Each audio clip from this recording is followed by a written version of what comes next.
자, 요번에 이제 살펴볼 것은 이제 그 근대적 시설 도입 관련된 내용을 이제 살펴볼 거예요. 그래서 그 관련된 내용들을 한번 보기로 하죠.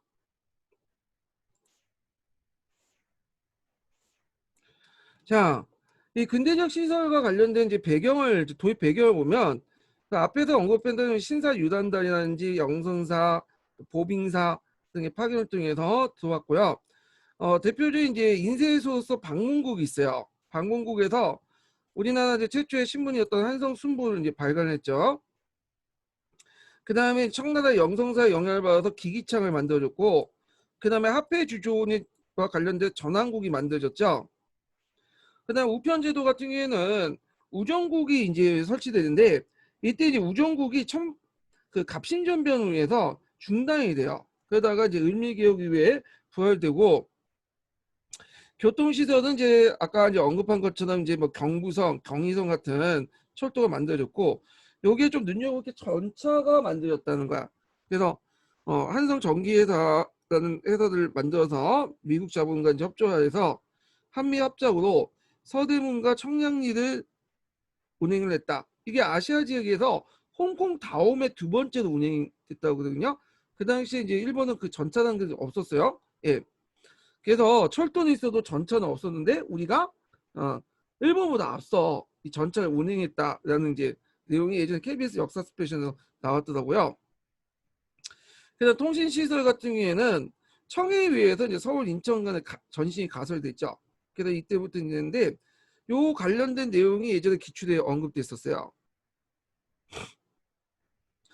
대개 전신은 군사적 목적에서 이제 설치된 거예요. 군사적 목적에서. 그다음에 전하는 경복궁 내에 처음 가설된 후에 궁궐과 서울 시내 민가에 이제 가설이 됐고요. 서양 건축물은 이제 인고에는 안 나오는데 한국사 능력 검증에는 가끔씩 나오거든요. 그래서 이제 프랑스 개성물 모방한 독립문, 그다음에 덕수궁 가면 석조정이 있죠. 러시아 공사관 뭐 있고, 그다음에 이제 이거 가끔씩 근현대사 교과서에 그 나와 있어요. 지금 일부만 남아 있어요. 그다음에 세브란스 병원, 그다음에 우리가 이제 명동 성당에서 고딕 양식으로 만들어진 그 성당 있죠. 그다음에 이제 서울의 도로와 하천이 정비됐고요. 요거는 이제 한국사 능력 그 풀 때 얘기를 해드렸을 거야. 방사선 형태로 정비가 됐고, 그때 청계천도 정비가 됐다고 그래요. 예. 그래서 청계천 정비도 같이 일어났다고 보고 있고요. 그다음에 의료시설 볼게요. 자, 요때 의료시설은 상당히 정치적 의미가 있다는 걸 같이 기억을 해두시면 될 것 같아요. 정치적, 종교적 의미가 있다. 정치적 측면에서는 주로 통감부 때 얘기인데, 이 통감부나 나중에 총독부, 요때 그 당연히 의료시설에 대해서 많이 신경을 썼어. 왜냐하면 자신의 어떤 통치를 합리화시키기 위해서 우리가 통치했더니 한국인들의 수명이 늘어나고 여러 가지 의료 혜택을 받는다, 이런 인식을 심어주기 위해서 통감부나 나중에 총독부나 의료시설을 상당히 확충시키는데 뭐냐면 노력을 냈거든요. 그래갖고 이게 의도하지 않았지만 예, 그 나름대로 인구 증가의 한 원인이 되긴 해요. 또 그다음에 종교적 의미에서 쓴 게 볼 수 있는 게 뭐냐면 대개 이 의료시설은 선교사들이 많이 있었어요. 또 선교사들이 왜 세웠겠어요? 의료시설 만들면서 기독교 개종을 목적으로, 기독교 전파를 목적으로 세웠던 거죠. 그래서 그 내용들을 보면요, 강혜원은 이제 보면 강혜원은 정부의 지원으로 알렌이 세운 최초의 근대식 병원이야. 예, 이 알렌은 아까 이제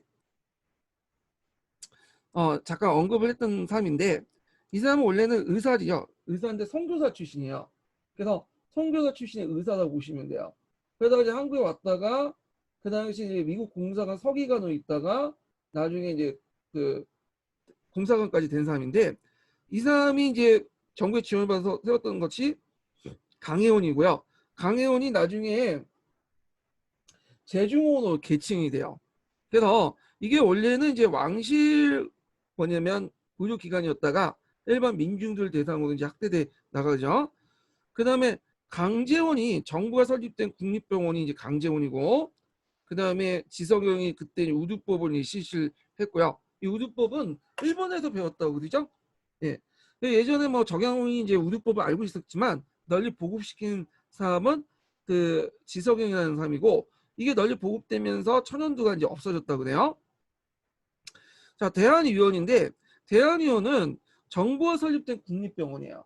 여기 좀 눈여겨볼 게 뭐냐면 대한의원이나 그 밑에 지방에 설치한 자해위원이나 설립 용도를 좀 보셔야 돼. 설립 용도는 대한의원이나 자해위원이나 몇 년이죠? 1907년, 그다음 1909년이죠. 자, 이거는 그 대한제국 정부가 세운 게 아니라 통감부에서 세웠다고 보시면 돼요. 통감부에서. 예. 그래서 조선 지배를 합리화시키기 위해서 우리가 이제 너네들 통치하니까 그만큼 의료 혜택도 많아진다. 이런 것들을 이제 보여주기 위해서 이게 설치한 그 국립의료기관이다. 이렇게 보시면 돼요. 자, 그 다음에 기독교 병원 있죠. 이게 선교 목적에서 만들어진 병원인데, 그 세브란스라는 사람이 세운 세브란스 병원이 있어요.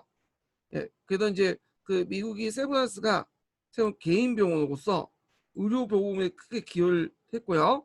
그 앞에 이제 강혜원을 이어받아서 뜯어 고쳐갖고 만든 거예요. 그래서 강혜원, 제중원, 그다음에 이걸 인수해서 세브란스 병원 이렇게 있고요. 이 세브란스 병원은 또 의과대학도 같이 가지고 있어요. 네. 그래서 나중에 세브란스 의과대학과 그다음에 연희전문대학교 있죠. 연희전문대학교가 합쳐졌죠.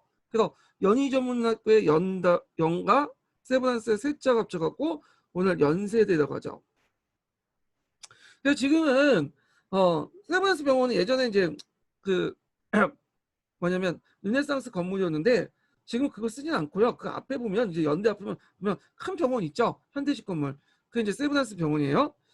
자, 그 다음에 의학교가 이제 정부가 의학교를 설립을 했다. 네, 각지에. 그래서 이 내용들 좀 기억을 해두시고요. 자, 요 알렌이라는 인물이 그 밑에 나왔네. 614번에 좀 읽어보세요. 이 알렌이 아주 특이한 인물이야. 그래서 알렌은 우리나라 최초의 서양식 국립의료기관인 강혜원의 설립자도 알려진 인물이고, 그 다음에 이 사람은 또 미국 공사관 서기관이고, 그 다음에 나중에 공사까지 된 인물이에요. 그 사람이. 그래서 이 사람이 돈맛을 좀 알게 돼. 그래서 강산개발권, 특히 운상 강산개발권 같은 것들 따내죠.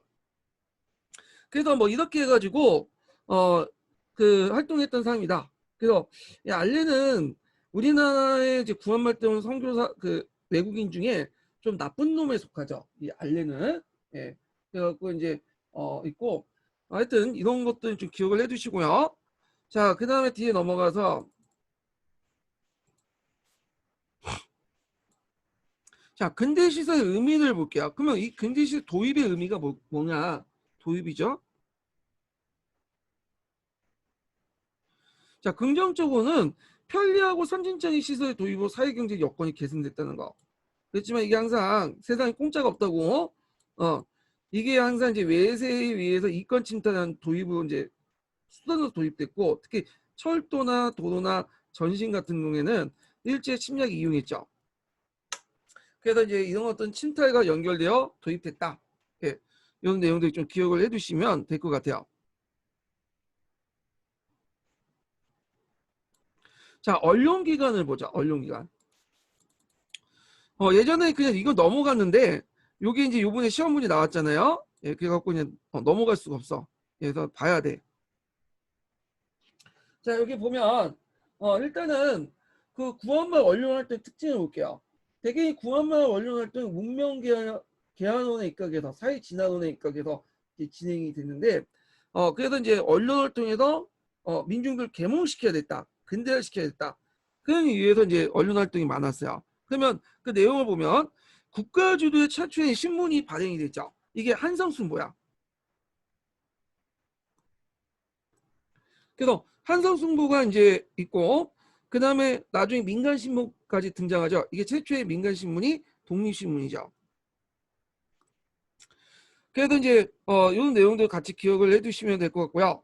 그 다음에 뭐 기독교 천주교에서 뭐 경향신문, 등등을 냈다. 경향신문 지금도 있죠.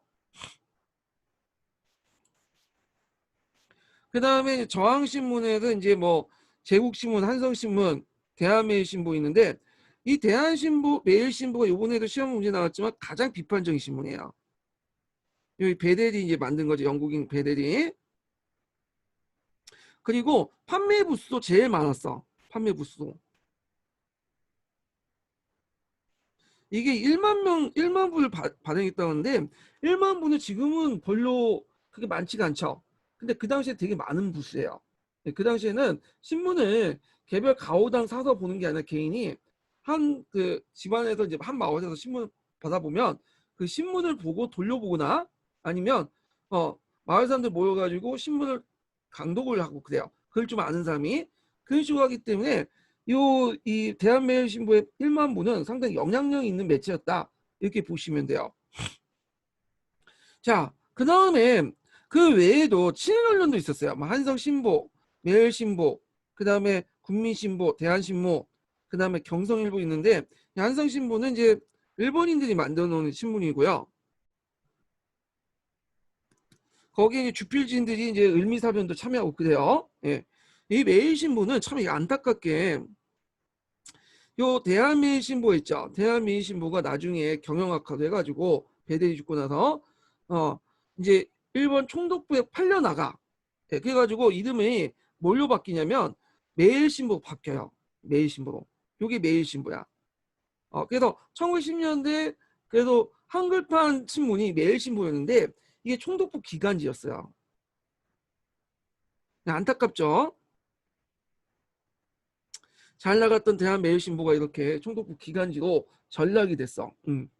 자, 그러면 구체적인 신문 활동 내용들 볼게요. 먼저 우리나라 최초의 신문이라고 한성순보를 보죠. 한성순보는 순자란 말이 이제 뭐냐면 10일이라는 뜻이죠. 한자로 적어 놓겠는데 10일이라는 뜻이기 때문에 10일마다 발간된 신문 이렇게 보시면 돼요. 그 당시 구한말 때까지 아직 이제 서양의 서역이 들어오기 이전까지는 되게 우리나라 정통 정근대 시대 때는 일주일 단위로 생각하는 게 아니라 10일 단위로 생각했어요. 그러다 보니까 이제 신문도 한성 순보를 이행시키 10일마다 이제 발간을 했거든요. 그래서 이 한성 순보는 그 정부에서 발간을 했고 주로 누가 이제 주도를 했냐면 박영호 같은 급진개화파들이 그 주도를 했기 때문에 일본과 연결돼 있어.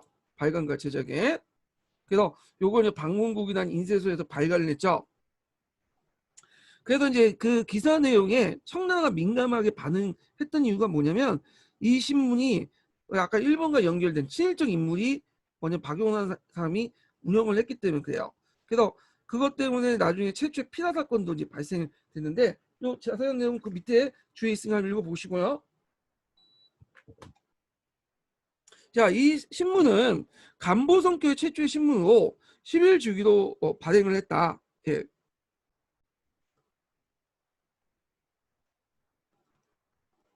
그리고 순한문체고요. 그 다음에 내 시사와 신문물 소개하는데 앞에서 이제 언급했던 그 상해사 있죠. 그 외국의 회사 조직 같은 것들 소개하고 그래요. 자, 근데 이게 이제 일시 폐간이 돼. 그 당시 이제 갑신정변 때 그 뭐 민중들이 개화파에 대한 분노가 치솟아 오르면서 요 이게 뭐냐 방문국이나 이런 것들이 불타 없어져요. 그래서 이제 한성순보가 일시 폐지됐다가 다시 한성주부라는 이름으로 다시 나오게 되죠. 요때 한성주부는 급진개화파는 이미 이제 물러났죠. 쫓겨났고 급진개화파가 아니라 온건개화파 인물들이 이제 주도를 해요. 예. 그래서 이제 한문과 한문 홍영체고 국학문 홍영체죠. 최초로 상업 광고를 게재했다. 그렇지만 재정난 때문에 방송이 폐지되면서 폐간이 되죠. 자, 그 다음에 독립신문을 볼게요. 자, 독립신문은 최초의 민간신문이죠. 그래서 서재필 등 그 자유주의자가 발행한 독립협회 기관으로 민족적 자주적 의식을 배양을 하려고 했고요. 여기 활동 내용 특징들 보면 최초 근대적 일간지로서 일간지는 매일마다 나오는 거야. 매일마다 순 한글판, 그다음 띄어쓰기, 그래서 예전엔 띄어쓰기가 없었죠. 한자 영향을 받았고 우리나라 한글 쓸 때 띄어쓰기가 없었어. 그러다 보니까 잘못하면 아버지가 방에 들어가신다는 걸 아버지가 가방에 들어가신다. 이렇게 이제 읽을 수 있잖아요. 그래서 띄어쓰기가 되면서 목적어, 주어, 소수가 명확히 해졌죠. 그래서 국문보급에 크게 기여를 했다는 거. 그 다음에 이제 좀 한면은 그 영문판을 냈어. 영문판. 그래갖고 영문판을 내가지고 한국을 홍보하기 위해서 영문판을 냈다는 거. 자, 그 다음에 이제 그 한성순부가 상업 광고를 실었잖아요. 여기도 마찬가지로 그 상업 광고 같은 것도 실어서 이제 이용했고요. 자, 근데 이제 독립협회 이후에 점점 쇠퇴를 하게 돼요. 그래서 이제 선교사였던 아펜제로가 이제 그거를 경영했지만 계속 부실을 면치 못해서 폐간이 됐다. 자, 그러면 이제 한번 한국사 능력검증 시험을 좀 볼게요. 다음 글의 밑줄친 근 이것에 대한 설명 옳은 것은 이렇게 있는데 우리가 이것을 오늘 처음 출판하였는데 조선 속에 있는 내 외국 인민에게 우리의 주의를 미리 말씀하여 아시게 하노라. 정부에서 하시는 일은 백성에게 전할 것이요. 그 백성의 정세를 정부에 전할 것이니 쭉 있는데 자 이거는 뭐와 관련된 거냐면 독립신문이에요. 이걸 이제 알 수 있는 게 뭐냐. 한쪽에는 영문으로 기록하기를 외국 인민이 조선 사정을 자세히 모른즉 그러니까 영문판을 기록했다고 했죠. 영문판은 독립신문이죠. 자, 그럼 독립신문과 관련된 것은 1번이죠. 곧바로 나오죠. 서양의 문물과 제도를 소개함으로써 대중을 계몽하고자 했다. 그다음 2번은 이제 우리나라 최초의 신문을 여름에 한 번씩 한문판으로 발행한 건 한성 순부와 관련된 내용이고요. 자, 주로 분노자를 대상으로 민족정신 고취와 국민 개봉을 힘썼다. 요번에 이제 이게 시험문이 나왔죠. 분여자들 신문. 뒤에 얘기한 제국신문이죠. 그래서 이제 한국사 능력검증 시험을 좀 풀어보라는 얘기다. 가끔씩 그 지문들이 임용에 이제 나올 수가 있거든요. 그래서 이제 풀어보면 좀 약간 감각을 익힐 수가 있어. 야, 감각을. 그다음 3.1운동 직후에 창간되어 민족 사상의 고치, 재난, 동포, 구호 등을 이제 운동을 펼쳤다. 이건 조선일보와 동아일보죠. 그다음 문명개화가 불가피하다는 걸 깨닫는 계신 유학자들이 대중계몽을 위해서 만든 거는 한성신문이야.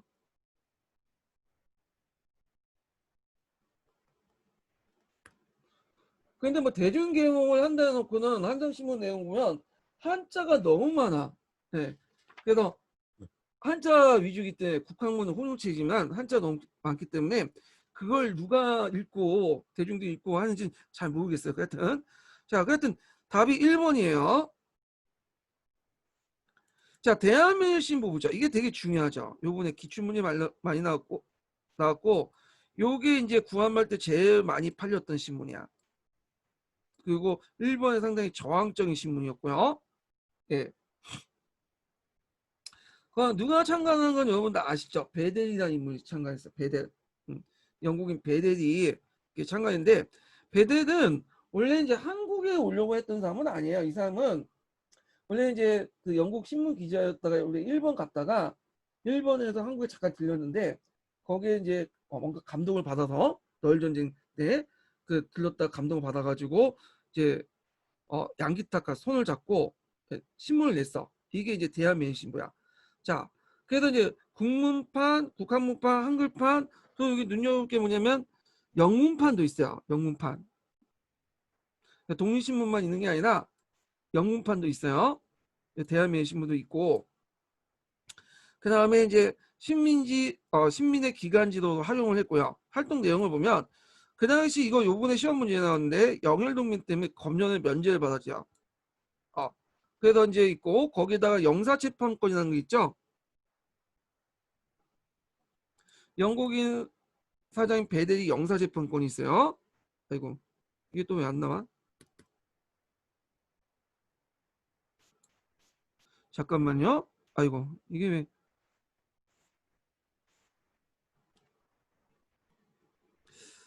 어이구 이게 안 나오네요.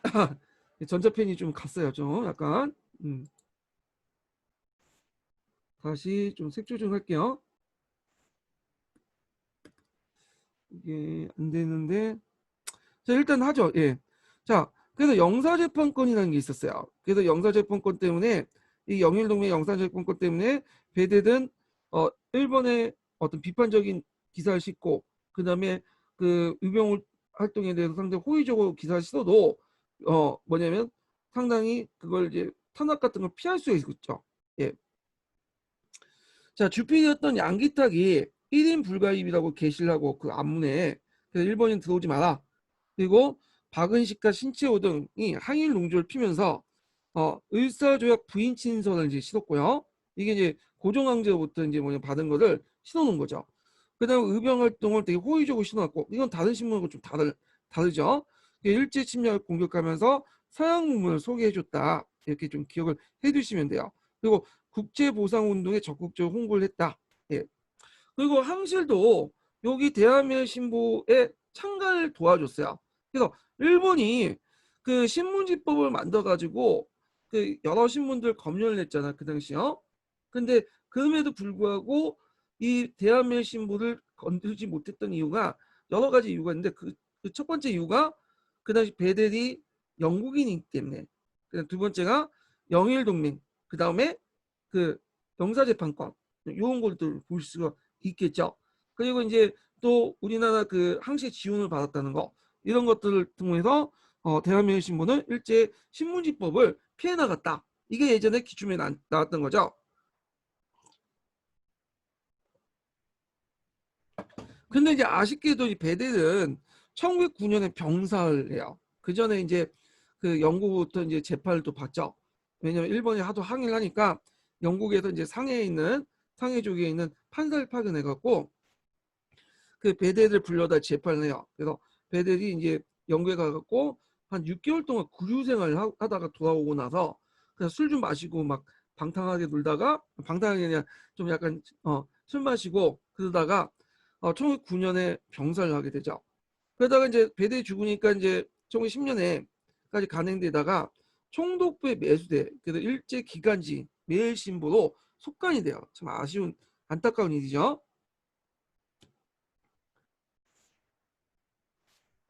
자, 요 내용들 좀 기억을 해두시면 될 것 같고요. 매일 신보로 속간이 된다. 자, 그러면 내용 볼게요. 자, 밑줄진 근 이 신문에 대한 설명으로 옳은 것은 자, 이 신문은 처음에 한글과 영어를 겸용했으나 뒤에 국학문 혼용으로 바뀌었다. 그리고 일반 대중들을 위해서 한글판을 외국인을 위해서 영문판을 발간했다. 당시 일제 통감부가 매우 까다롭게 신문을 건영했으나 신문지법을 통해서 검열한 거죠. 근데 이 신문은 영국인들 경영한 곳으로 되어 있어 통제에서 어느 정도 벗어날 수 있었다. 이거는 대한매일 신문이죠. 대한매일 신문. 자, 답은 이제 극바로 이제 3번이죠. 일사조약의 불법성을 고정하는 통과는 고종황제 친서를 게재했다. 이렇게 있고요. 그다음에 하층민이 분여자로 주된 독자층을 삼았다. 이거는 제국신문이죠. 그다음에 서재필 등 정부의 자금 지원을 받아 발간했다. 이게 독립신문이고 그러니까 조선 정부가 설립한 방문국의 국민을 계몽하기 위해서 발간했다. 자, 이거는 한성순보예요. 한성순보. 한성순보 내용이고요. 그 다음에 강무 정권이 포방한 구본 신청의 원칙에 따라 점진적 개혁을 제시했다. 자, 이거는 한성신문이죠. 계신 유학자들이 만드는 한성신문이었다. 이렇게 좀 기억을 해두시면 되고요. 자, 그러면 이제 그 한성신문을 이제 볼게요. 한성신문은 계신 유학자들이 이제 세웠던 만들었던 신문이고, 그 다음에 강무 정권의 구분 신참을 지지하는 그런 걸로 해갖고 정부 강무 정권을 먼저 지지했던 그런 신문 중에 하나예요. 그런데 이제 아쉽게도 이것도 이제 한일합병 이후에 이제 그 친일적인 한성일보도 개칭이 됐는데 그 내용들을 보면요. 자, 난공업 같은 개신 유학자들 중심으로 만든 신문이죠. 그래서 이제 국학문 혼용지로서 장지연의 시일라 방송대국을 실었던 걸로 유명하죠. 이 신문이요. 그런데 이 장지영의 실러 방송대국은 여기 이 사람이 이제 그 좀 약간 있는데 이게 신문지법에 걸려갖고 실제로 이게 실가 많아요. 그래서 일반 사람들은 한성신문을 통해 시일라 방송대국을 접했던 게 아니라 이 시일라 방송대국을 다시 어디에 싣냐면 대한매일신보에 싣어. 대한매일신보. 예, 대한매일신보에 이것도 안 되네. 이게 지금 근데 하여튼 요거를 대한매일신보에 싣는다. 이렇게 좀 기억을 해두시면 될 것 같아요.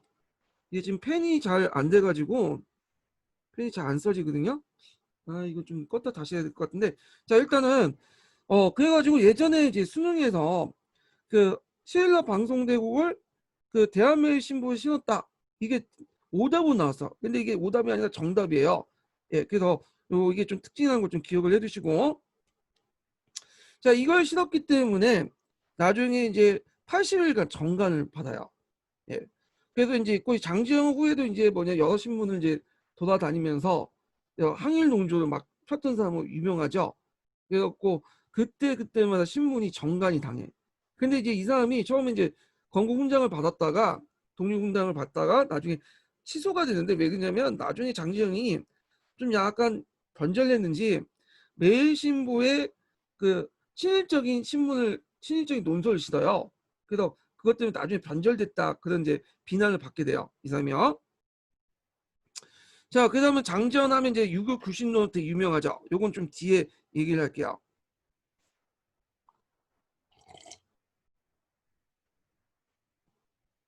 자, 그다음에 구본신창 같은 점진적 개혁을 주장을 하고 보완회를 지지하고 의병운동을 비판하는 등 얘기하죠. 그래서 요거는 좀 달리 의병운동에 대해서 그렇게 호의적이 못하다는 거. 대한민국 신보와 달리. 자, 그다음 한국사 능력검증 시험 볼게요. 자, 다음 사설이 실었던 신문에 대해서 옳게 설명한 것은 이렇게 했는데, 자, 대지와 개만도 못한 우리 정부는 소위 대신자들의 영리를 바라고 더는 위협에 겁을 먹어 놀랍게도 매국의 도적을 지어 4천년 강토와 500년 사직을 다른 나라에게 갖다 바치고 2천만 국민들의 타국민의 어떤 노예를 만들었으니 분하다. 우리 2천만 타국민들의 노예가 된 동표야. 뭐 이런 내용들인데, 자, 요거는 시일라 방성대국이죠. 을사조약에 이제 체결되니까 그것을 통곡하면서 이제 쓴 건데, 요 사설을 실었던 게 한성신문이죠. 자, 천도교 기관지로서 국학과 혼용체를 썼다. 만세보고 대한협회 기관지로서 계몽운동에 적극적으로 참여했다. 대한민보예요. 그 다음에 을사조약의 불평성을 폭로하는 고종황제 친서를 반포했다. 이건 대한매일신보죠. 그다음 순환고대 간행부로서 일반 대중들의 사회 계몽 기사를 많이 썼다. 제국신문이고요. 그다음 5번이 맞죠. 그래서 한문교육을 받은 지식인들이 주로 구독했으며 국학문 혼용체를 발간하였다. 예, 요게 맞죠. 근데 요것도 맞을 수가 있어요. 을사조약의 불법성을 폭로하는 고종황제 친서를 반포했다. 왜냐면 대한민신보도 요거를 실었기 때문에 그죠. 예, 그래서 요걸 이제 문제를 정확히 만드는 다음 사설 실었던 다음 사설을 처음 실었던, 그래서 여기 처음자를 집어넣어야 돼. 예, 그래야 맞을 것 같아. 제 생각에는. 예. 그 다음에 이제 요번에 시험 문제 나왔던 제국신문 넘어가죠. 자, 제국신문 내용 보면요. 자, 그러면 이제 요번에 살펴볼 것은 제국신문과 관련된 내용이에요. 제국신문 관련된 내용 이제 보면요. 자, 제국신문은 그 이종일이나 이제 이승만 이제 우리 나중에 대통령 된 사람이죠. 자, 등의 중심을 순한글 대중지로서 분연자들 대상으로 한 계몽적 일간지예요. 그래서 보통 이제 약간 비칭으로 암신문, 암컷들이 보는 신문 그런 의미에서 이제 이렇게 쓰게 되는데, 자, 이 제국신문 이렇게 이제 있고요. 그 다음에 일본의 침탈에 대응하지 못한 정부의 무능한 태도와 각종 사회 비리를 비판했다. 만세부가 있어. 이 만세부는 천도교 후원을 받아가지고 오세창이 창간한 거죠. 일진애들 공격하고 여권 신장을 강조했다. 예. 그런 것도 있다는 것 좀 기억을 해두시면 되고요. 그 다음에 이제 매일신보가 있어. 이건 매일신보는 그 앞에 있는 그 뭐냐면 그 매일신보가 좀 달라. 대한매일신보의 매일신보와 이거는 협성협회 배재학교에서 발전시킨 순환글 일간지예요. 그래서 요거 있고요. 그 외에도 기타 신문들 보면 뭐 국민신보, 그 다음에 대한민보가 있죠. 이 대한민보는 그 대한협회 기간지인데 여기 이제 예전에 한국사 능력기준에 나왔기 때문에 한번 기억을 해두시고요.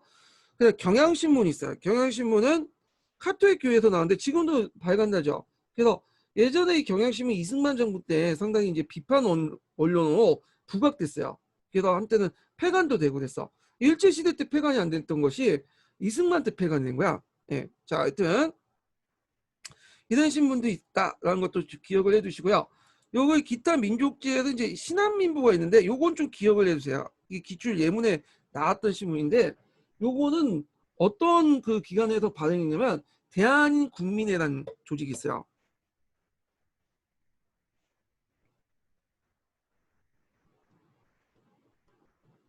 아, 이 배터리를 이렇게 갈아 꼈더니 글씨가 선명하게 나오네. 자, 이 대한민국민회에서 발행한 기구가 신문이 이 신한민보예요. 신한민보. 예. 그래서 요거 좀 기억을 정확히 해두시고 자, 여기 보면 이제 일제 언론 탄압을 볼게요. 일제는 이렇게 이제 그 구한말 때 언론을 탄압하기 위해서 신문지법을 공포했죠. 여기 이제 시험문이 나오는데 그래서 이제 1907년에 통감부에서 이제 그 당시 아, 입법권을 갖고 있었어요. 그래가지고 이걸 바탕으로 이제 여러 가지 통감부 령을 공표했는데 그 중에 하나가 신문지법이야. 그래서 이 신문지법은 물론 대한제국 이름으로 이제 공포를 했지만 실질적으로는 통감부에서 뭐냐 공포한 거야. 그래서 그 내용들 보면 대개 신문지를 발행할 때는 신문 발행할 때는 허가를 맡아야 되며 그 다음에 검열하고 압수하고 정관을 시킬 수 있는 그 내용이 있어요. 그래서 신문을 꼭 발행할 때는 한두 부씩 이제 그 통감부에 갖다 줘야 돼요. 그래서 통감부가 그것을 검열한 다음에 마음에 안 든다 하면 이걸 뒤집어요. 할판을. 그러면 할판을 뒤집어서 찍게. 이 부분만 벽돌로 처리해. 이걸 벽돌신문이라고 하거든요. 자, 그래서 이제 이렇게 해서 이제 신문지법을 만들고 나중에 1년 뒤인가요? 신문지법 개정을 만들어. 이걸. 그래서 이번에 시험 문제 나온 게 신문지법 개정인데요. 이 신문지법 개정에는 무슨 내용이 있냐면 외국인이 만든 그 신문도 규제할 수 있도록 돼 있어요. 이거는 외국인이 만든 신문을 규제한다는 거는 어떤 의미가 있을까요? 대한민국 신문도 규제하겠다. 이렇게 이제 한 거죠. 그런데 그런 개정에도 불구하고 대한민국 신문을 터치할 수 없었죠. 왜냐면 뒤에 영국이라는 백그라운드가 있기 때문에 도저히 건들 수가 없었던 거야. 자, 이런 신문지법을 통해서 일제 탄압에도 불구하고 한국이 강점할 때까지 제 언론의 대한 저항이 계속 지속이 됐다. 이렇게 보시면 돼요.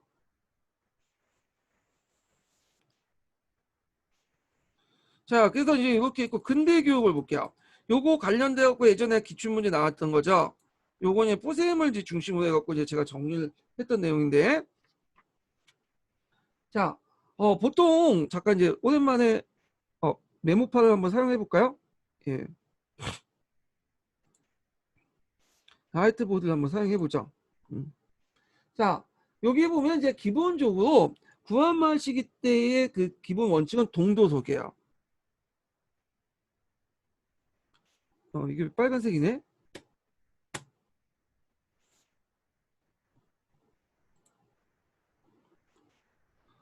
아, 자, 기본적으로 동도서기죠. 그래서 동도서기라는 것은 그 정근대 교육과 정근대 교육은 성균관이나 이런 데서 이제 한문 공부하고 그 유교 경전 공부하고 그런 것들이죠. 서기라는 것은 서양식 그 교육을 같이 하는 거야. 근데 이게 잠시 뭐냐 중단된 게 있어요. 동도서기 기조가 중단된 게 있는데 이게 제2차 가부개혁이죠.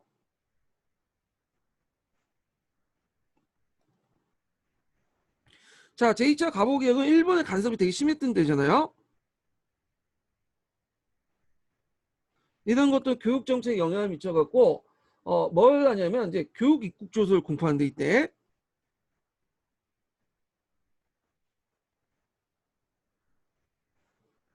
자, 이 교육 입국 조서는 고종이 나와서 이제 공포를 했던 건데, 요때 이제 강조된 것은 동도서기가 아니야.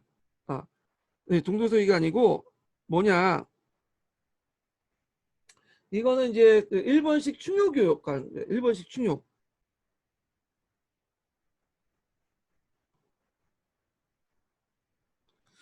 충요를 강조하고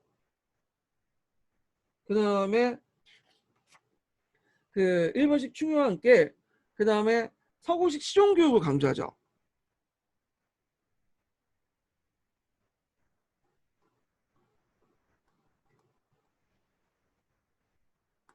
일본식 충요와 서구식 실용을 강조한다.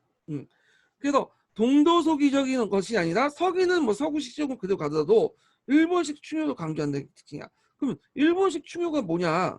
그럼 예전에도 우리가 이제 그 성리학원 충과 효도 강조했잖아요. 그럼 뭐하고 다르냐? 자, 보통 우리나라 같은 경우에는 효는 절대적이죠. 예. 그래서 이거는 인륜이 주어진 거기 때문에 절대적 가치를 두고 있지만 충의 개념은 절대적 가치를 두지 않아요. 상대적인 거야. 왜냐면 임금이 임금답게 행동을 해야지만 충의 대상이 될 수 있는 거야. 만약에 그 임금이 임금답지 못하면 어떻게 돼요? 이건 더 이상 임금이 안 되죠. 그래서 조선시대 때는 반정이 두 번에 일어났던 것도 그런 이유 때문이야. 근데 일본에서는 유교를 받아들일 때, 성략을 받을 때 이 충의 개념을 절대화시켰어요. 그래서 일단 다이모나 그 위에 있는 쇼군이 명령하면 아버지 어머니를 섬기는 것 같이 효도하는 것 같이 똑같이 충을 해라. 그래서 충성을 바쳐 목숨까지 갖다 바쳐라. 그래서 다이모와 쇼군이 아무리 못된 일 해도 얘네들은 이제 너희들 충성의 대상이기 때문에 절대적이기 때문에 너네 부모님을 모신 것처럼 똑같이 모셔라. 이런 논리야. 자, 이런 논리가 이제 국가 차원에서 발전돼서 국가에게 절대적 충성을 해라. 뭐 이런 논리로 하죠. 우리나라 같은 사람은 우리나라는 그런 소리에 따르면 말도 안 되는 거죠. 예, 만약에 대통령이 대통령 같지 못하면 가치잖아요. 절대적인 게 아니죠. 상대적인 거야. 예. 근데 일본식 충효 개념은 절대적인 거다. 효의 개념은 충에 그대로 적용되는 거다. 이렇게 보시면 돼요. 자, 그렇지만 이제 일본의 영향력이 약해진 그 후부터는 다시 동도서기적 입장에서 돌아서게 되죠. 그래서 전반적으로 동도서기인데 다만 이제 2차 가보개혁 때 뭐냐면 잠깐 동도서기가 포기되고 교육 입국 조서에는 일본식 충효와 서구 시종을 강조했다. 요게 이제 예전에 기출문제 나왔으니까 꼭 기억을 해두셔요.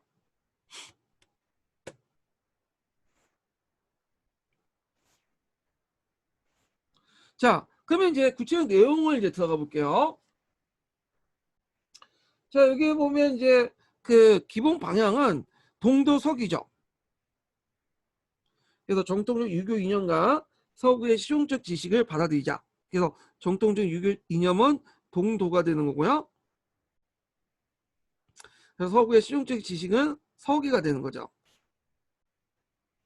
자, 그래서 이제 최초의 이제 간민학적 기관, 여러분들 이제 한국 교육사 시간에 다 배웠을 거예요. 원산학사가 등장하죠.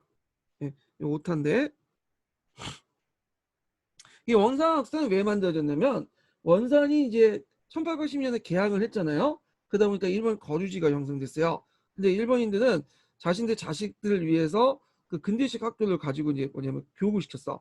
이걸 이제 그 원산 주민들이 본 거야. 근데 우리도 근대식 교육을 시켜야 되겠다. 그래갖고 간민합작으로 최초로 근대식 학교를 만드는데 이게 원산학사예요. 그래서 이 원산학사는 가르친 내용들 보면 거의 동도서기가 똑같아요. 기존의 한문교육뿐만 아니라 신교육도 같이 가르쳤어요. 그래서 거기에 뭐 필수 과목으로서 산수, 과학, 뭐 기계, 농업, 양잠, 채강, 일어, 법률, 세계 역사 뭐 이런 것들을 가르쳤다. 그래서 경전의 학습을 통해 의지를 밝히면서 이거는 동도적인 내용이죠. 그 다음에 심우에 대처할 수 있는 인재를 양성하자. 이게 석이죠. 자, 이때 시문하는 것은 그 시대의 중요한 일들을 얘기해요. 그 시대의 중요한 학문들. 그럼 뭐겠어요? 서양의 학문이겠죠. 자, 그러면 정부 차원의 이제 교육개혁 내용 보죠.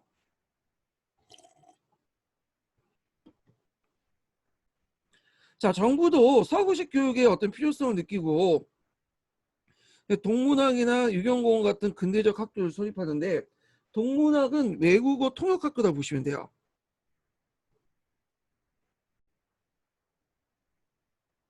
요거 많이 들어봤죠? 어디에 들어봤어요? 중국사 할 때. 예. 양모운동 할 때 동문학 관련된 내용 있죠? 이것도 외국 통역학교인데 중국의 제도를 학교 제도를 보강했다 보시면 돼요. 근데 이 동문학이 2년 5년 가다가 폐지되고요. 그 뒤를 이은 게 유경공원이야. 자, 유경공원은 육영공원 자체가 이제 유경이라는 것은 이제 영재들, 어린 영재들을 육성하자라는 그런 뜻인데, 요때 이제 좀 체계적인 교육을 시켰어. 그래서 요때 이제 그 서구 교육 중에 외국어만 시킨 게 아니라 외국어는 필수고 영어는 필수고, 그 당시 이제 여러 가지 근대 학문들을 이제 같이 가르쳤죠. 주로 어떤 사람들, 양반 자제들과 젊은 관리들 대상으로 이제 했어요. 그때 이제 그 유경공원의 교사로 왔던 사람이 누구냐면, 후에 이제 우리나라 이제 그 뭐냐면 우리나라에서 큰 공헌을 했던 사람 중에 한 명인데, 헐버트라는 사람이 있어요. 헐버트.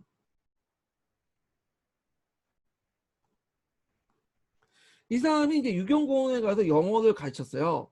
네. 그리고 이제 한국이 좋아가지고 그 다음에 한국의 독립을 위해서, 한국의 독립 보존을 위해서 많이 노력을 했죠. 고종하고 이제 친했고, 고종의 밀명을 받고, 그 다음에 시어드 루즈베르트 대통령도 만나서 우리 좀 을사주하기 위해 살려달라고 했고, 물론 이제 거절했지만, 자, 그런 이제 여러 역할을 했다. 그리고 3인필지라는 교과서도 만들었어, 이 사람이. 자, 그래서 이 사람은 한국어도 되게 능숙해요. 그래서 한국의 어떤 발전에 큰 공을 했고요. 나중에 이제 일제 병탄 후에 미국에 돌아갔다가 나중에 강복 후에 다시 돌아와요. 그래서 거기에서 이제 돌아오고 나서 죽게 돼. 그래서 지금 양화진에 외국인 그 뭐냐면 묘지에 묻혀 있어요. 그래서 외국인들, 우리나라 이제 구한말 때 들어왔던 외국인들이 다 나쁜 놈이 아니에요. 다 좋은 뭐냐면 좋은 사람도 있고 그래요. 그래서 제가 예전에 그 영화 중에 그 10년 전인가? 응, 봤던 영화가 있어. 기억도 안 나신 분도 있을 거야. 좀 약간 기억이 나면 이제 이미 이제 노땅이라는 얘기고, 그때 좋은 놈, 나쁜 놈, 이상한 놈이라는 한국 영화가 있었거든요. 그걸 한번 이제 어, 이어받아서 한번 좀 설명해 볼게요. 좋은 놈, 그 외국인 중에 좋은 놈은 누구냐? 그 중에 헐버트라는 사람 있죠. 헐버트. 그 다음에 이제 베델, 이 사람들이 좋은 사람이죠. 예. 유경공원에 일했던 사람이고 베델. 그 다음에 이 사람은 이제 대한민국 신문의 신보를 이제 이끌었던 사람이고요. 그 다음에 이상한 놈이 있어요. 이상한 놈은 누굴까요? 우리가 이제 멜렌도르프를 볼 수 있죠. 멜렌도르프. 멜렌도르프는 중국의 고문관을 왔다가 중국보다는 러시아나 우리를 위해서 했죠. 좀 배신을 때리고 이상한 놈이야. 나쁜 놈은 누죠? 나쁜 놈? 서양의 그 선교사 왔던 알렌이라는 사람 있죠. 알렌. 그리고 뭐 스티븐슨.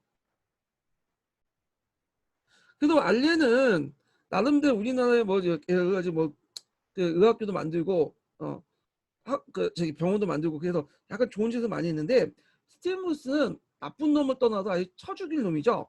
예.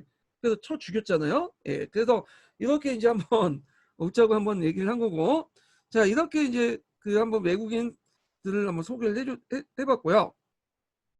자, 이렇게 서구식 교육인 동도를 강조한 반면에 정통 교육인 또 뭐냐면, 서구식 교육인 서기를 강조한 반면에 정통 교육이었던 그 동도를 강조하죠. 예, 그래서 이것도 이제 동도 서기 입각해서 교육을 했다. 그래서 기존의 성균관을 정비하고 서당 교육을 강화시켰다. 자, 그래서 유경공원 내용들 좀 기억을 해두시고 헐버트가 교사로 참여했다는 거. 요거 한번 읽어볼게요. 632번. 자, 이때 이제 근대적 관리학교 1883년에 서울에 처음 동문화사가 최초로 이제 이곳에 외국어를 가르쳤고요. 그게 이제 폐지되고 나서 1986년에 현직 관료 고급 자제들을 중시로 근대 교육을 위한 유경공을 세우고 헐버트 등이 와가지고 외국인 교사들이 초빙돼서 수학, 자연과학, 뭐 역사, 정치학을 가르쳤다. 자, 이때 이제 유경공원에 입학했던 젊은 관리 중에 하나가 누구냐면 이완용이라는 사람이 있어요. 이 사람 유명하죠. 친일파로. 이 사람이 여기에서 영어를 처음 배워요.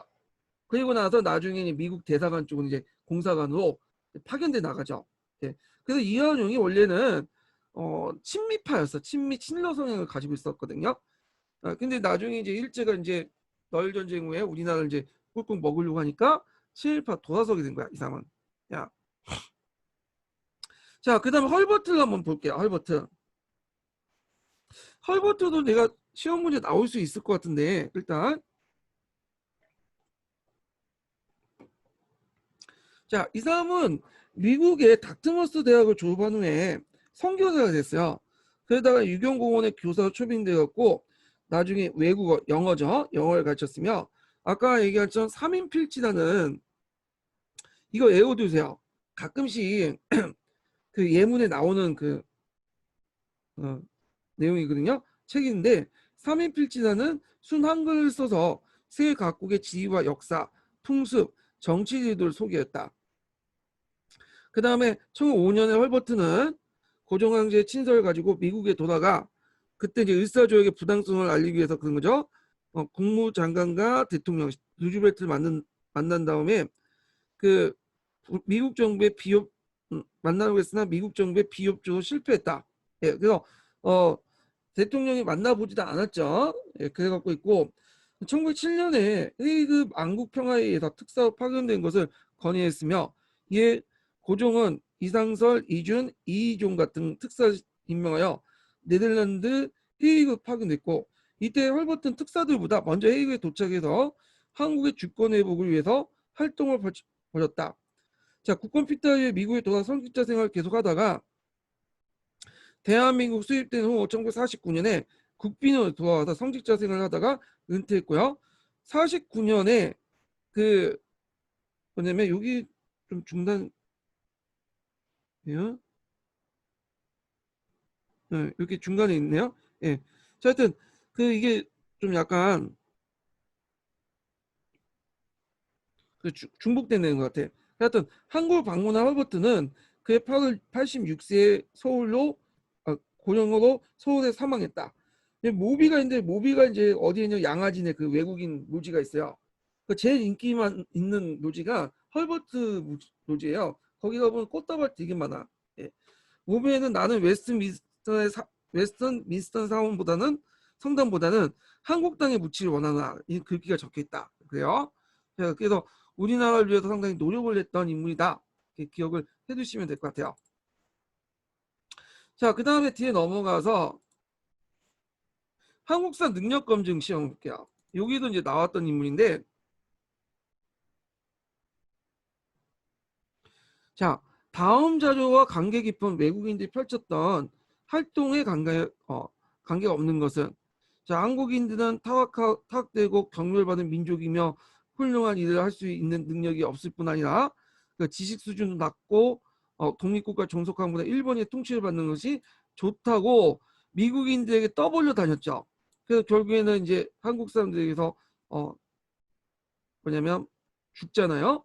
자, 뭐 이렇게 이제 그 내용들인데, 자, 요거는 이제 요 내용도 있고, 요거는 이제 또 있고, 요 내용은 이제 뭐냐면 그 대한제국 멸망사에 적혀 있는 내용이야. 내용. 그리고 이제 요런 내용도 있고, 그 다음에 이 뒤에 보면 서울 양아진의 외국인들의 묘지에 묻혀서 그 묘비명에는 나는 웨스트민스터 성당보다는 한국 땅에 묻혀. 이건 누구겠어요? 이 나는. 요거는 주로 이제 아까 얘기한 헐버트를 얘기하고, 예, 이런 내용도 있고요. 그 여기는 이제 그 대한제국 이제 멸망사 관련된 내용인데 여기 관련돼 갖고 이제 헐버트 관련된 내용이 있나 봐요. 예. 그래갖고 이제 그 헐버트가 이제 쓴 책 중에 한국의 역사, 대한제국 멸망사, 어, 이런 것들이 있어가지고 이제 여기다 집어넣은 것 같은데, 자, 하여튼 요거 헐버트와 관련된 내용입니다. 이거 좀 기억을 해두시면 되고요.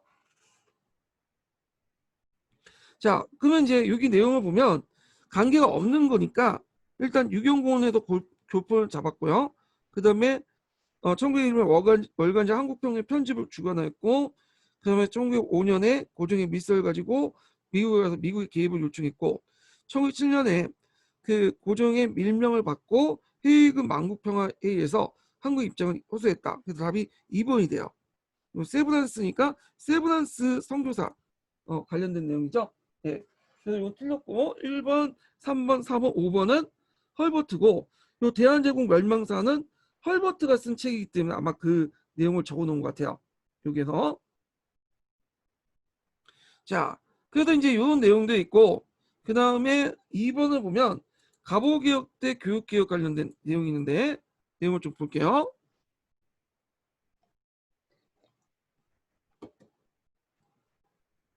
자, 1차 갑오개혁 때 학문학문을 설치하죠. 그래서 외교, 교육, 문화, 사업을 담당했던 종래 예조와 달리 교육행정을 전문적으로 담당을 하도록 했고요. 그 다음에 소학교와 사범학교 설립 방침을 정하죠. 이때는 이제 방침만 정한 거고 실제는 소학교는 나중에 을미개혁 때 이후에 만들어지는 거고요. 그래서 이거는 어떤 의미가 있냐면 예전의 교육이라는 것은 좀 과거 시험을 잘 봐서 관리양성을 위주로 한 거야. 이제 이걸 벗어나서 일반 민들에게 기본적인 어떤 기초교육 이런 것들 시키겠다. 그래서 근대적 국민을 육성하겠다. 이런 걸로 바뀌게 돼요. 그리고 그 교육 비중을 의리와 시무 양쪽에 동등하게 똑같이 두어 정통교육과 신식교육 조화를 추구했다. 아직 1차 가보개혁 때니까 동도서기적인 어떤 입장에서 교육개혁을 추구했다. 이렇게 보시면 되겠죠. 자, 근데 이게 이제 2차 가보개혁 때 바뀌게 돼요. 이건 이제 일본의 간섭이 본격화되면서 이게 나타나는데 요게 이제 그 밑에 나와 있는 교육 입국조서에 반영이 됐죠. 예. 그래갖고 이제 이때 이제 일본이 교문과 박용호 같은 친일 관료들 위해서 이게 이제 요게 많이 반영이 되는데 아까 얘기한 것처럼 두 가지 원칙이 반영됐다고 했죠. 이거 꼭 기억을 해두세요. 서구식 실용교육과 그 다음에 일본식 충현만 강조했다. 이게 09년 기출문에 나왔어. 이거 종전의 근대 국민 육성을 목표로 육성만 강조하고 정통 교육의 의미가 빠졌어. 그러니까 동도의 의미가 빠졌던 거죠. 그리고 오직 서기만 강조하고요. 대신에 뭐가 들어간 거죠? 일본식 충효만 강조돼요. 예. 자, 그러다가 이제 일본이 양성 영향력이 상실되면서 다시 이제 동도서기적 어떤 입장으로 돌아서게 되죠. 자, 을미개혁 때는 뭐 소학교 정을 공표해서 소학교에 대한 구체적인 이제 방침 같은 것들이 정해져. 예전에는 이제 소학교를 만들겠다고 선포만 했는데 이제는 그와 관련된 법 제도를 법령을 공포하고 그 다음에 예전에 기출문제 나왔던 것이 한성사범학교죠. 소학교를 양성하려면 소학교 교사들 양성할 필요가 있죠. 그래서 최초로 사범학교인 한성사범학교를 만든 거야. 오늘날 어디에 전신이죠? 오늘날 서울교대 전신이죠. 서울교대. TO 적게 나오면 맨날 징징대는 그런 학교 있죠. 예, 예전엔 그렇지 못했는데 그러지 않았는데 지금은 좀 약간 변질됐어. 예. 한성사범학교가 있는데 요 한성사범학교가 예전에 기출문제 나왔기 때문에 좀 기억을 해두시면 될 것 같아요. 그래서 이걸 통해 근대학제의 기초를 구축했다. 그러면 그 밑에 있는 내용들 잠깐 읽어볼게요. 자, 한성사범학교 묻죠. 한성사범학교는 1895년 5월 1일 날 소학교 교사들 양성하기 위해서 성립한 우리 최초의 사범학교이다. 설립 목적은 소학교 교사가 지녀야 할 정신을 연마하고 덕성을 함양하며 애국심을 기르고 소학교 여러 교과를 잘 가르칠 수 있는 교사를 양성하는 데 있었다.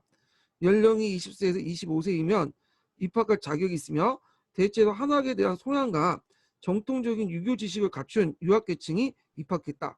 입학 시험에는 국문, 학문, 본국지리, 본국역사 등을 역사도 했고 1911년 일본이 식민통치를 위해 조선교육령을 반포하면서 한성사범학교는 관립 경성보통학교 사범과 또는 교원 속속과로 개편되었다. 그래서 이제 그 일제시대 때 사범학교가 한국인들이 들어갈 수 있는 최고 학교였어요. 그래서 그 당시 머리 좋고 그 집안에 돈이 좀 있는 사람들은 그리고 아니면 돈이 없어도 뭔가 좀 머리만 있는 애들은 다 사범학교에 갔어. 그래서 그 대표적인 인물이 이제 그 박정희 같은 인물이 아니에요. 예. 자, 그래서 이제 이렇게 이제 한번 봤고요. 그 다음에 이제 쭉쭉 넘어가서 그 밑에 교육입국조서 꼭 읽고 지나가세요. 그 밑에 소학교령 있고, 자, 그 다음 아가판청 이후에는 소학교 경비 마련을 위한 세부 규칙을 제정하고요. 그 다음에 중학교를 설립하죠. 그 다음 성균관을 정비하고 상공학교와 이제 각종 외국어 학교 이런 것들 관리학교를 설치하고 그래서 이제 유학생을 파견해. 주로 유학생 같은 경우는 어디에 많이 파견했냐면 일본에 많이 파견했어요. 그 밑에 보면 일본 게이오 우습 같은데 유숙시키고 유학을 보내고 그랬거든요. 왜냐하면 돈이 제일 적게 들어. 예, 가성비가 좀 뛰어나죠. 자, 그다음 강공리 소학교 설립하고 그다음에 최초의 중등 교육기관인 그 한성중학교를 개교를 하고요. 그리고 학교가 있으면 교과서도 필요하겠죠. 그래서 근대에서 교과서도 편찬됐다. 네. 그래서 역사교과서 구한말 때 만든 역사교과서가 그 파란 책에 실려 있죠. 파란 책하고 남색 책에 그것도 한번 읽어보세요. 자, 의미는 정통교육을 바탕으로 서구식 과학기술을 적극 수용해서 부국강병을 갈성을 하려고 했고요. 그 다음 유교 경전을 근본으로 두고 서구의 과학기술 창고를 하려고 했다. 예. 자, 동도서기적 의미는 이제 이렇게 내용이 있으니까 기억을 해두시면 될 것 같고요. 자, 그 당시에 이제 그 관리학교 외에도 민족사학들이 등장해요. 그래서 그 당시에 이제 관리학교, 민족사학, 그 다음에 또 하나가 이제 뭐냐면 외국인 선교사들이 만든 학교도 있어요. 이게 그중에 이제 민족사학 부분을 좀 볼 텐데 그 배경은 근대 교육이 민족운동의 기반 및 본질이라고 인식하고 주로 그 전직 관리나 각 지역의 유지들이 돈을 모아갖고 만들었죠. 그래갖고 이제 그 교육 내용들 보면 민족의 정통학이니까 예국식 강화 이런 것들 이제 바탕으로 했고요.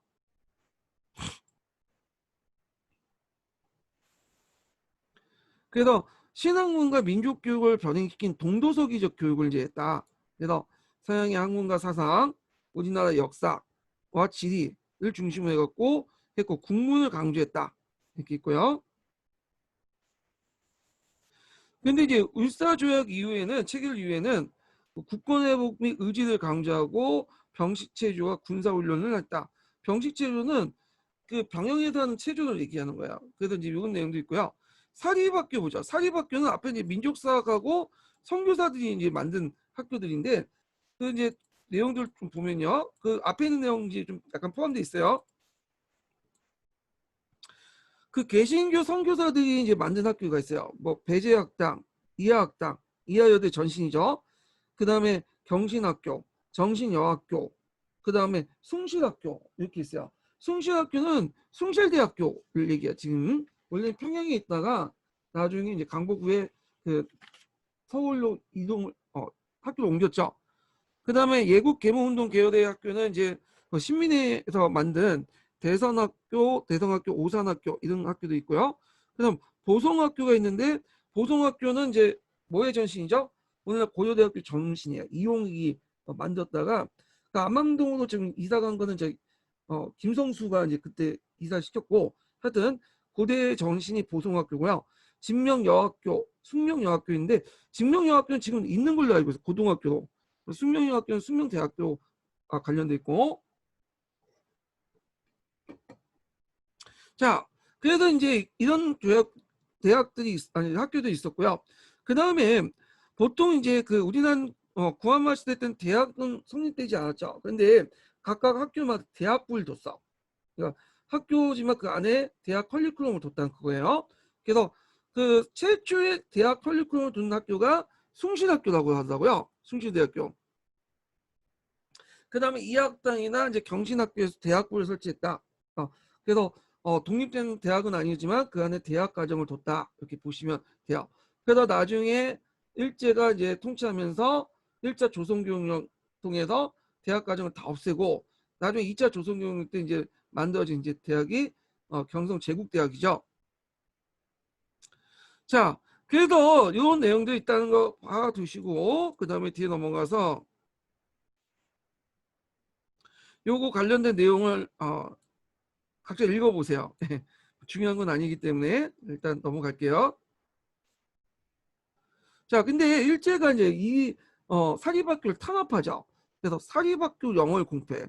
그리고 이제 교과서 국가형 도서명 학회정을 공표하는데 학회에서 보통 사립학교를 만들기 때문에 그래요. 그래서 사립학교 설립 및 운영을 통제하고요. 역사 시간을 축소하고 그다음에 사립학교에서 이제 독자적인 역사 교과서를 만드는데 이걸 편찬을 금지시켜. 그래서 학부를 검증을 받은 서적만 이용하는데 요때 학부는 누가 뭐냐면 그 밑에 있었죠. 통과목 밑에 있기 때문에 일제 검열을 받은 교과서만 사용할 수 있도록 해요. 그리고 사립학교 교사 자격을 명시하는 이런 사립학교령이나 학회령이나 등등을 통해서 사립학교를 탄압을 했다. 그래서 많은 사립학교들이 절반 이상 감소를 했고요. 예. 그래서 이제 여기 보면 강림학교하고 그 계하지식인 민족사학자들 민족 그 학교죠. 민족학교와 선교사들 개신교들이 선교사들이 만든 학교들 특징들 뭐 이렇게 있는데 이건 뭐 그냥 보시고 밑에만 잠깐 읽어볼게요. 자, 학교 설립 목적은 설립 주체에 따라서 조금씩 다른데요. 관립학교는 실용적인 인재 육성을 통해 계하지식인에 세운 사립 실용적인 인재 육성을 목표로 했고 계하지식인들이 세운 사립학교는 예국적인 인재를 길러 나라를 지키려고 했고요. 그러니까 선교사가 세운 학교는 자유와 평등, 기독교 윤리. 왜냐하면 선교사들이 기독교 전파하는 게 목적이었으니까 복음한테 힘썼다. 자, 이런 것도 이제 있고요. 그리고 미국인이 세운 학교가 많았고 청나라 일본보다 우호적이라고 판단한 고종이 적극적으로 지원했기 때문이다. 학교는 대부분 서울에 세워졌지만 평양, 전주, 선천 같은 평안도 지역에 많이 사립학교 났어요. 왜 평안도 지역에 이렇게 했냐면 여기가 청나라와 서울로 가는 길목에 있어요. 그렇기 때문에 외국의 문물이나 제도를 많이 받아들여요. 그래서 이 평안도 지역이 그 선교사들도 많이 진출하기 때문에 기독교도 되게 널리 분포돼가 기독교가 상당히 확산된 지역이야. 그리고 여기가 이제 무역을 많이 하기 때문에 그 지방 유지들이 많죠. 그러니까 사립학교도 되게 많아요. 지방 유지들 세우면. 그래서 이제 평안도에 기독교 세력도 많고 사립학교도 많다. 근데 지금은 이제 없죠. 왜냐면 북한이 탄압을 받아서. 그래서 대부분 이제 그 평안도 계열의 그 기독교 신자들이나 목사들이 지금 그 김일성이 집권하고 나서 내려와서 뭐냐면 서울에 정착을 하게 된 거야. 자, 하여튼 그렇게 있다는 거 기억을 해두시고 자, 그 다음에 이제 뒤에 넘어가서 국사교육인데 국사교육은 좀 쉬었다가 진행을 할게요.